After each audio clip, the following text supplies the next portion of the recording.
Je suis Jean-Philippe Tange, je suis le secrétaire général de la CFE-CGC et je suis très content de participer à ce jury du PRÉ, le prix du roman de l'entreprise et du travail. Étant déjà moi-même très concerné par le monde du travail, je trouvais très important déjà de participer à ce prix et en même temps d'être un témoin de ce monde qui doit avoir aussi son expression dans la littérature, car il est un lieu commun pour beaucoup de monde. On peut penser que ces auteurs partiront sur d'autres horizons. Ils ont démarré par quelque chose qui les touche. On peut penser que c'est aussi leur expérience personnelle qui s'exprime. Mais au-delà de ça, c'est un talent qui s'exprime et ils sont partis sur un secteur qui n'était pas forcément évident, la littérature professionnelle. Pour autant, ils réussissent à amener justement cette petite pointe d'originalité et puis de suspense, de thèmes qui sont portés et qui ont tout leur sens. Je pense que la culture au sens large ne se limite pas à un champ prédestiné à une élite. On doit toucher tous les domaines et le monde du travail en fait partie. Je m'appelle Anne-Florence Quintin. C'est ma première participation à ce jury. Je suis secrétaire générale adjointe de la CFDT Cadre. Je siège donc pour la CFDT dans ce jury. Je trouve qu'il y a assez peu de paroles sur le travail dans les entreprises. Il y a des acteurs qui essaient de rendre cette parole possible. C'est mon rôle aussi, c'est le rôle des écrivains.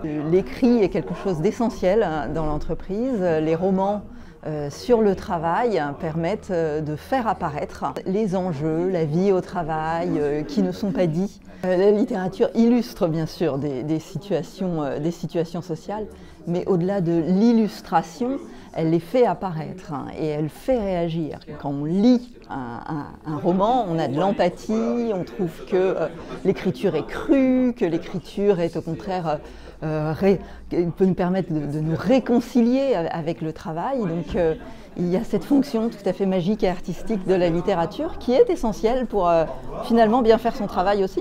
Je suis Michel Yaël, inspecteur général des affaires sociales. Je dirige les politiques sociales de la Caisse des dépôts et j'ai notamment été le conseiller social du président de la République François Hollande, commissaire général de France Stratégie, DRH de la ville de Paris et accessoirement président de l'Association nationale des DRH. Je trouve que l'idée de mettre d'une certaine manière la littérature au service de la découverte du travail était un sacré pari et que les auteurs qui ont été primés par ce prix au travers des années ont montré qu'ils avaient réussi à assumer ce pari et d'ailleurs à intéresser un public de plus en plus large. La littérature est traversée par le travail, si je puis dire.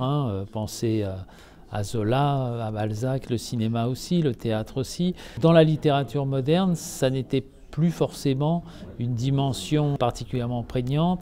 Et en tout cas, les nouvelles formes de travail, les nouveaux enjeux du travail, pour des raisons historiques, étaient assez peu documentés.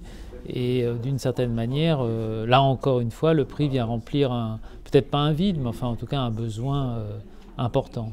Je m'appelle Marie Danser et je suis journaliste au service éco et transition du journal La Croix. En tant que journaliste, moi je suis plutôt habituée à faire des enquêtes, des reportages, des choses très factuelles, documentées. Et là, on travaille sur une matière littéraire et romanesque qui permet pour moi de regarder justement ce monde du travail, ce monde de l'entreprise, avec un regard un peu différent et qui permet peut-être de plus toucher les personnes qui liront ces ouvrages, parce que voilà, c'est l'intermédiaire de la fiction et ça permet de sensibiliser peut-être un public plus large. Pour moi, la culture, que ce soit par le biais de la littérature, de l'écrit ou par le biais des œuvres cinématographiques, c'est une autre manière de dire le réel qui, à la fois, ne colle pas à la manière d'un reportage au réel, mais qui en dit tout autant et d'une manière qui peut sensibiliser un public qui peut-être regardera moins ou lira moins des reportages économiques et sociaux au sens strict du terme.